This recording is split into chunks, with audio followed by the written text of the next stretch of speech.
There's a moment when you realize the person you've been fighting for was never fighting for you. But that's not the worst part. The worst part is realizing someone else was, and by the time you see it, they're already gone. This is Nora, Afterlight Stories. Tell me in the comment where you are watching from and subscribe for more stories like this. Now, let's dive in. Elara didn't know the exact moment she lost him, because nothing dramatic ever happened. No argument, no goodbye, no slammed doors. He just started disappearing. Not physically. Noah was still there, still texting, still showing up, still asking if she'd eaten, still remembering the smallest things about her life. But she stopped noticing, because someone else had her attention.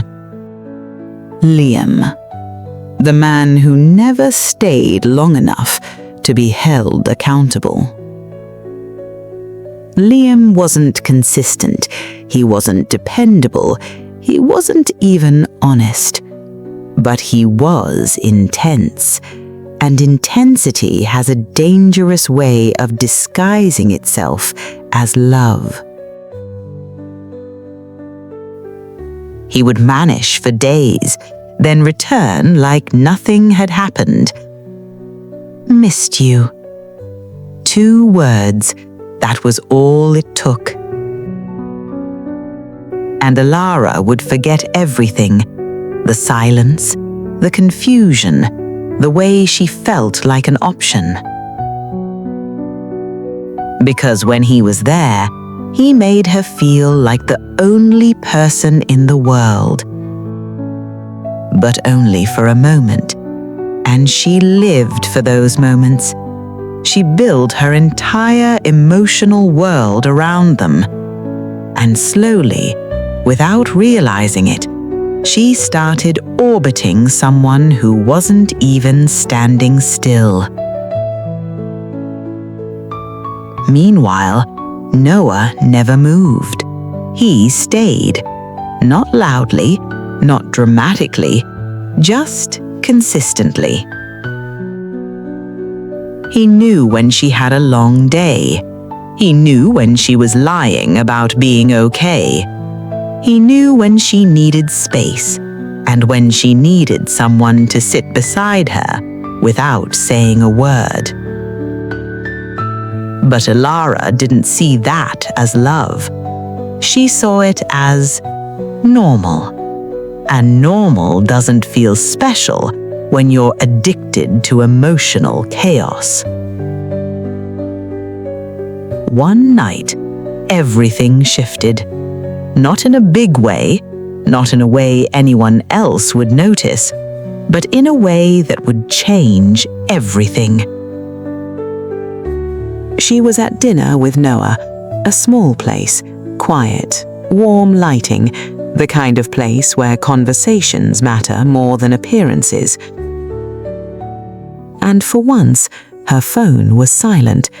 No Liam, no distractions, just Noah. He looked at her that night differently, not sad, not hopeful, resolved. You ever notice how you only smile at your phone and never at me?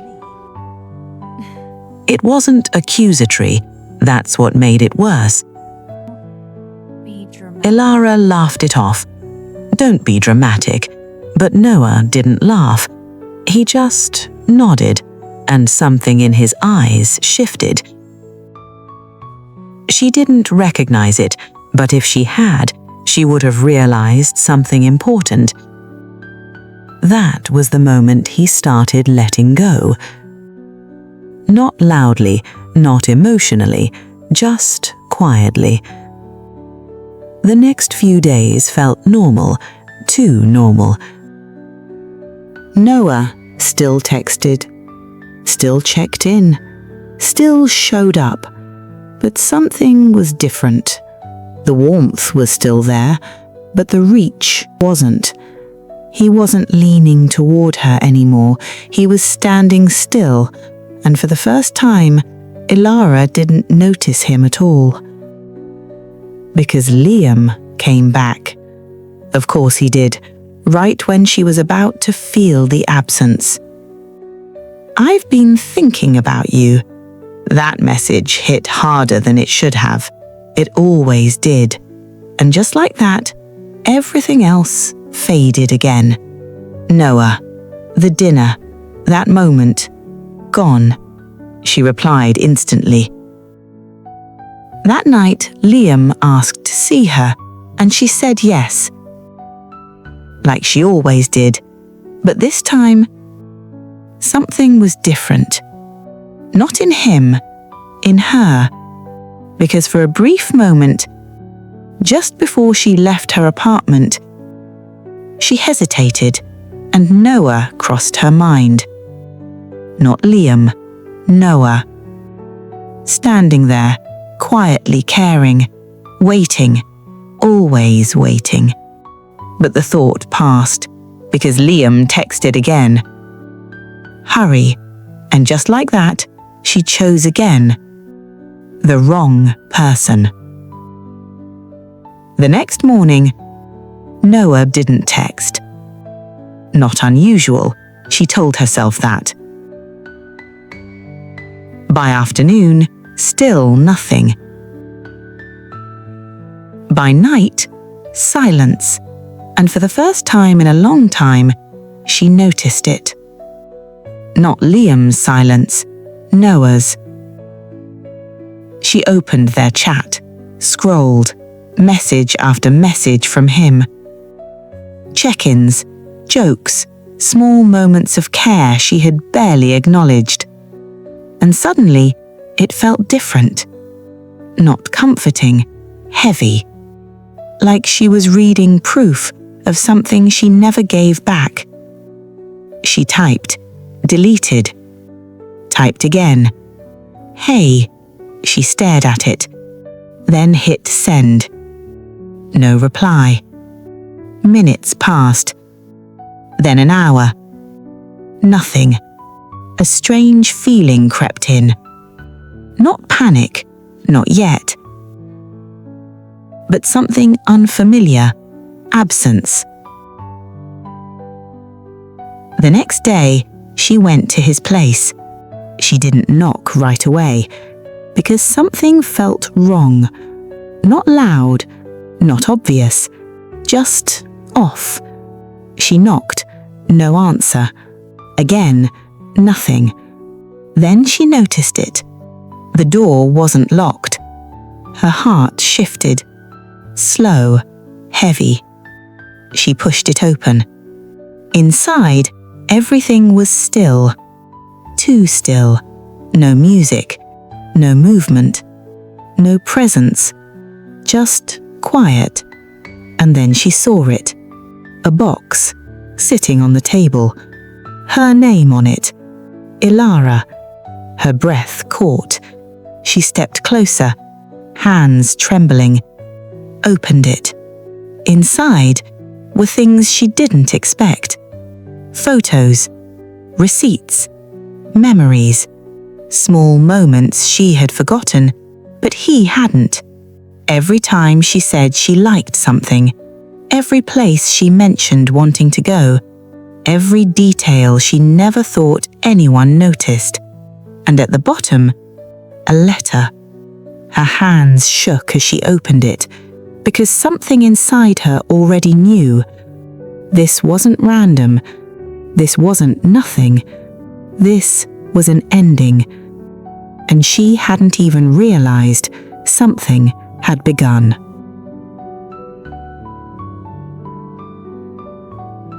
There are messages people never send. Not because they don't feel them, but because deep down, they already know they won't be chosen.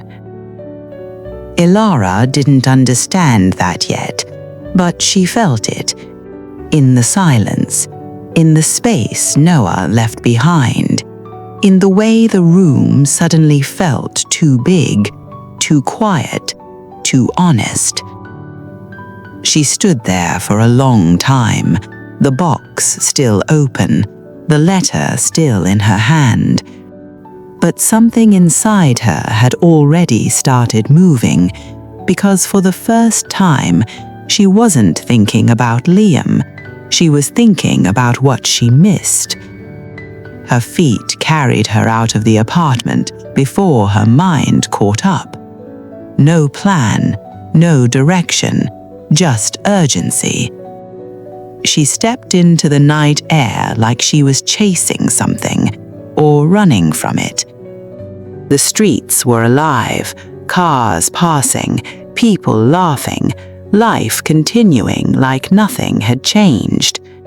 But everything had. She pulled out her phone, opened Noah's contact, stared at his name, called. It rang. Once, twice, voicemail. Her chest tightened. Noah, it's me. Her voice came out smaller than she expected. Please talk to me. A pause, a breath. I know I messed up. She ended the call, but the silence that followed was louder than rejection. She kept walking, faster now, like movement could fix what stillness revealed. Her mind replayed everything, every moment she dismissed, every time he showed up, every time she chose someone else, and suddenly they weren't small moments anymore. They were chances, missed ones. Her steps slowed as she reached the cafe, the one they always went to. It looked the same. Warm lights, soft chatter, the smell of coffee drifting into the night. But something felt different. She stepped inside, eyes scanning instinctively. Empty. She walked to the corner table anyway, sat down, ran her fingers along the surface. This was where he sat, where he listened, where he stayed.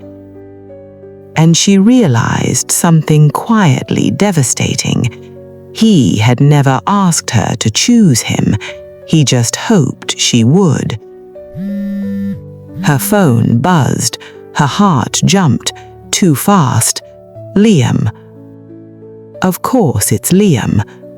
Hey, I've been thinking about you. She stared at the message. A week ago, that would have meant everything. Now it felt familiar, too familiar. Still, she replied, I'm not okay. He responded almost instantly, I'm here if you want to talk. And just like that, he was back.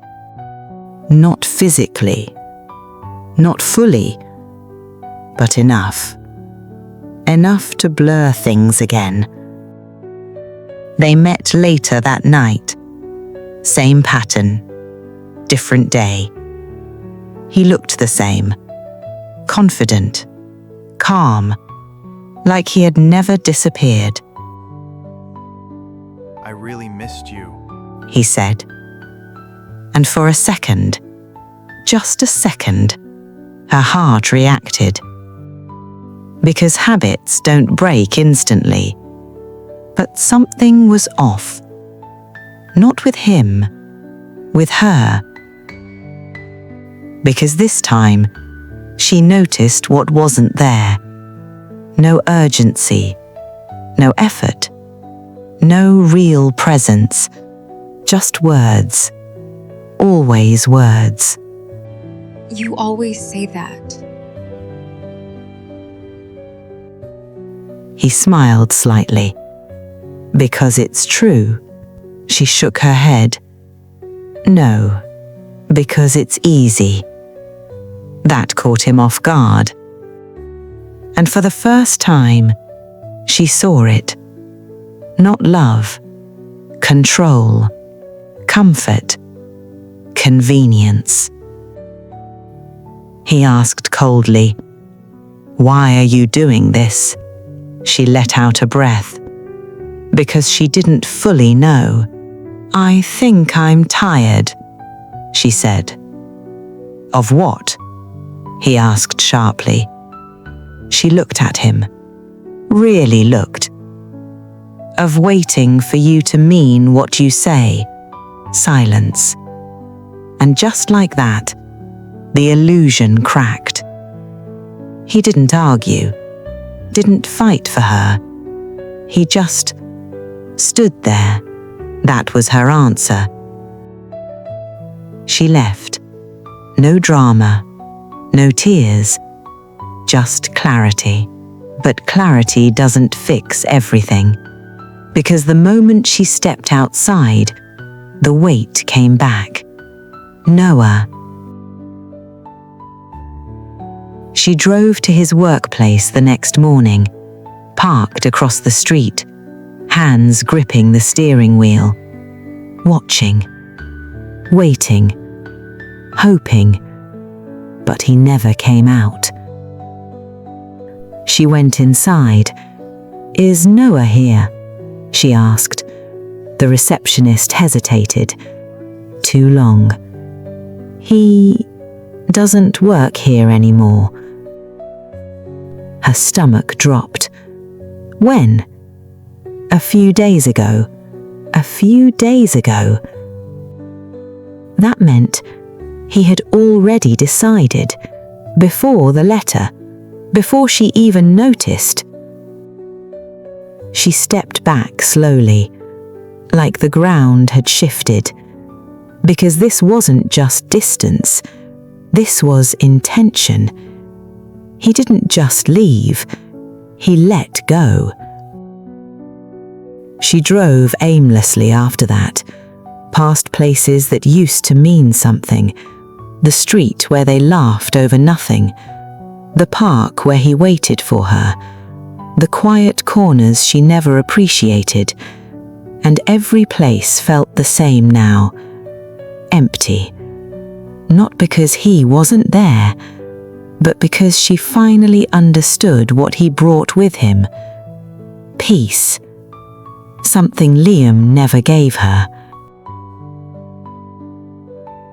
She ended up back at her apartment.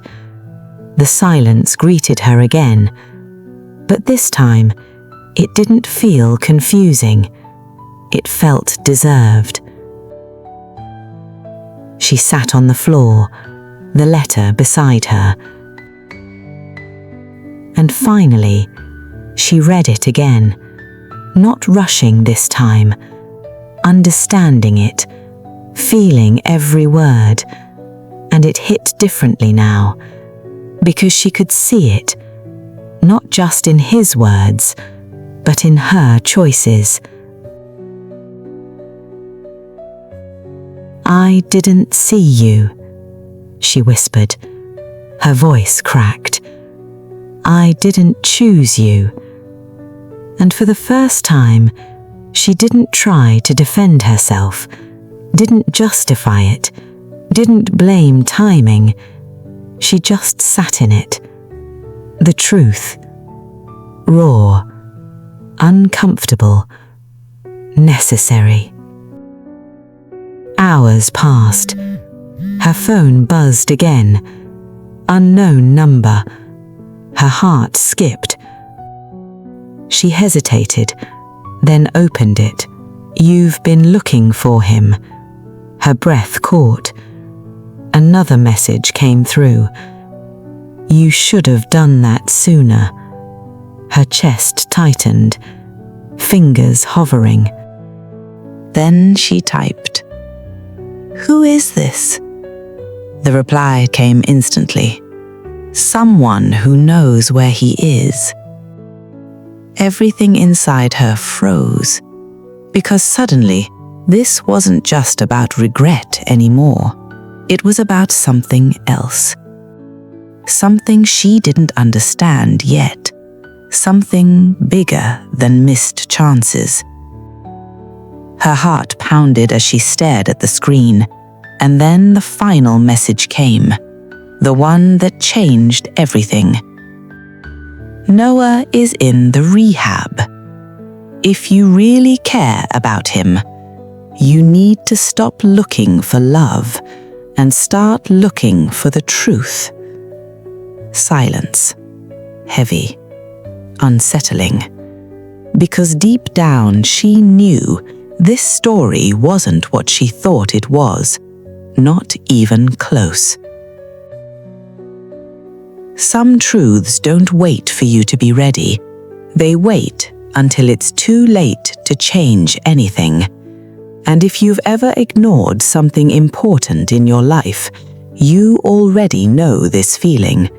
That moment when everything finally makes sense, but the person you needed to understand it for is gone. Elara didn't sleep. Not after the message. Not after the word rehab. Because something about it didn't sit right. Noah didn't drink. Didn't spiral. Didn't fall apart the way people expected. He endured, quietly. So why would someone like him end up there? By morning, she was already moving, not thinking, not hesitating, just searching. The first place she went was the last place he worked, the same place she went previously. But this time, she didn't wait in the car. She walked straight inside. I need to talk to someone about Noah. Her voice was steady, but her hands weren't. The receptionist recognized her, hesitated, then said something that didn't make sense. He didn't leave the way you think. Her chest tightened. What does that mean? Try Daniel. They were close, the receptionist said quietly, and hand over Daniel's address. Daniel lived across town. Small apartment, a place that felt like someone who carried other people's weight. When he opened the door, he already knew who she was. You're Elara. Not a question. She nodded, and something in his expression shifted. Not anger, not judgment, something heavier. Understanding. You finally came, he said quietly. That hit harder than anything. Where is he? Daniel didn't answer immediately. Instead, he stepped aside, let her in. The apartment was quiet, too quiet, like a place that had already processed something painful. He didn't want you to find out like this, Daniel said. Her heart dropped. Find out what? Daniel exhaled slowly, then walked over to a table, picked up a file, medical papers. Noah wasn't in rehab. The words landed softly, but they shattered everything. He was in treatment. Her breath caught. For what? Daniel looked at her. Degenerative neurological disease. The room spun. Not sudden, not explosive, slow. The kind of illness that takes everything, piece by piece. He found out months ago, Daniel continued, before he started pulling away. Elara shook her head. No, he was fine. No, Daniel said gently. He just didn't want you to see him become something else. Silence. Crushing. Because suddenly, every moment made sense. The tired eyes, the quiet pauses, the way he watched her, like he was memorizing something. You were the one thing he wanted to leave untouched, Daniel said. And you were looking somewhere else. That broke her. Not loudly, but completely. Where is he? She whispered. Daniel hesitated. then gave her a name. A hospital, different city, hours away. She drove without stopping. The road blurred, time stretched. Every mile felt like it mattered too much, like she was racing against something she couldn't see. And maybe she was. She arrived at the hospital. The hospital smelled like silence. White walls, soft footsteps, controlled emotions. She reached the desk. "I'm looking for Noah," the nurse typed, paused, looked up, and in that moment, Elara knew. Before the words came, "I'm sorry," the nurse said softly. "He was transferred." Her heart dropped. "Where?" Another pause. Then, "He passed 2 days ago." Nothing prepares you for that sentence. Not heartbreak, not regret, not even truth. Because it doesn't just end something, it erases the possibility of fixing it. Elara stood there, not crying, not moving, because sometimes pain is too big to react to.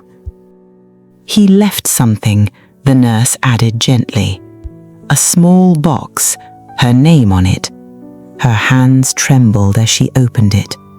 Inside, a bracelet, simple, elegant, and a note, short, not long, not dramatic. Just him. "I didn't want you to watch me disappear, so I left while I was still someone you could remember clearly. You don't have to love me back. Just don't ignore love again when it finds you." That's when she cried. Not quietly, not softly, but like something inside her finally understood what it had lost. Months passed, and grief didn't leave. It changed, it softened, but it stayed. Liam came back into her life slowly, not with promises, not with intensity, but with presence, real presence. He didn't try to replace Noah, didn't compete with a memory. He just showed up, consistently. And for the first time, Elara noticed the difference. Not chaos, not uncertainty, choice. They built something. Not dramatic, not perfect, but real. Years later, they had a family, laughter, warmth, a life that felt steady.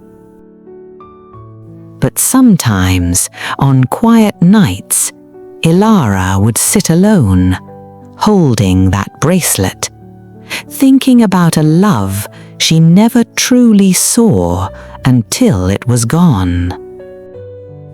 And if you've ever realized something too late, you understand this part. She didn't end up with the man who loved her first. She ended up with the man she chose, but she never forgot the one who taught her how to recognize love at all. She didn't lose Noah because she didn't love him.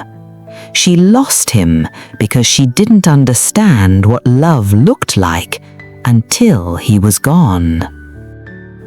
If this story hit you, comment "too late" and subscribe, because the next story might hit even closer.